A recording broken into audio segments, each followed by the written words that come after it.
Sziasztok, Ricsi vagyok, és ebben a videóban egy újabb vizes kihívás következik. Megpróbálok ezen a spoton egy kombót összehozni, de még ettől eltérve megpróbálok pár bemelegítő szaltot csinálni, úgyhogy amúgy egy atomvizes a fű, éjszaka is esett az eső, és gondoltam, hogy próbáljunk rá.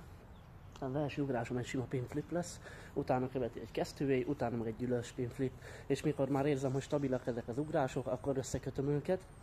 Hát nézzük, hogy sikerül. Tartsatok velem! Stabil volt, jöhet a következő szaltó, a kesztyűvé.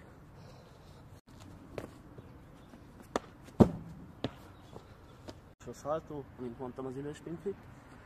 Hát ez az, amitől igazán fosok egy kicsit, mert nem igazán mostanában csináltam, de nézzük is, hogy sikerül.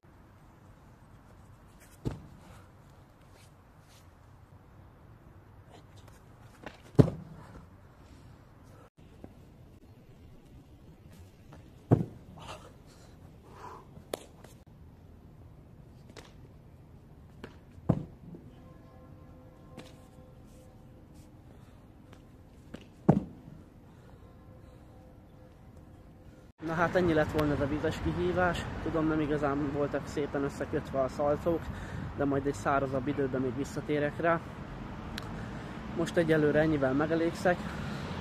Tudom, hogy hol kell abba hagyni, még nincs meg a sérülés.